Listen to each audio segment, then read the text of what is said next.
The most important part of a management agreement is the exit. Today, we're going to discuss one part of a management agreement. We'll discuss more of them in the future.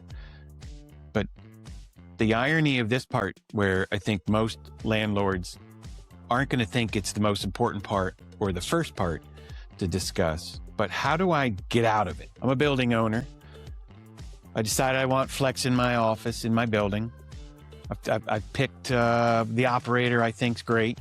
And now we are discussing a management agreement. And how do I get out? Are there ways to get out? And what are they? How do I get help? So there are 4 ways, there are 4 pieces or objects that you can put in a management agreement that will help protect you and give you off-ramps, right? Everybody wants options. So cause, simple, right? If you do something crazy, stupid, God forbid, that's an easy one, right? Don't need to spend much time on it. You're gone instantly.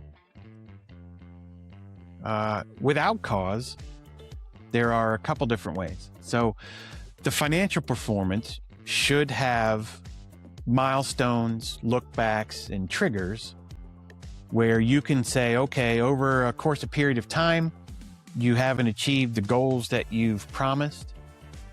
We don't see any changes. We don't see any future. I want this to trigger an event that allows me to get out of the management agreement. Totally natural. More details for that in a later episode. Free will. Perhaps it's a good operator and they're doing fine. They're meeting pro forma, but something comes up.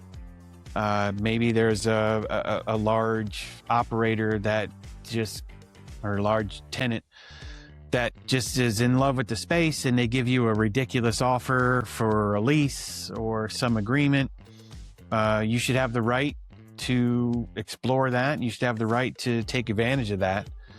And the operator should agree to, hey, there's no real reason other than this is a better opportunity, or I just want to make a change. Now, that comes with its own set of circumstances that we can get into in another episode. But as the owner, your management agreement should allow you to say, I just don't want to do this anymore. Perfect. And then the last piece is, what if you trade the building? Not so much your worry anymore because you don't own the building, but to help you have the ability to trade the building, right? Then the new owner should have the right on assignment. The new owner should have the right to say, I don't want to do this anymore, right? So you don't want to be stuck.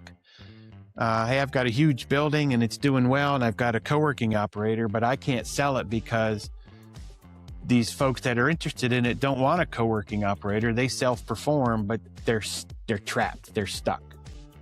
And that's the key, right? You don't want to be trapped in anything that you don't want as a building owner.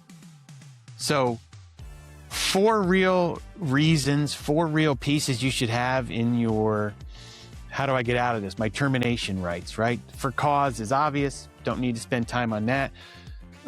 Financial performance, you're just not doing what you promised. Without cause, I don't want to do it anymore. Perhaps there's a better opportunity or something different, or we're going to reposition the building. And then also, if I decide that I want to trade the building, I don't want you precluding or preventing the trade of the asset because we're stuck in an agreement that's going to last 8 more years. So if you want to learn more details about these things as a building owner, check out our ebook, launchworkplaces.com/landlord. Lots of details in there and more to come on future episodes.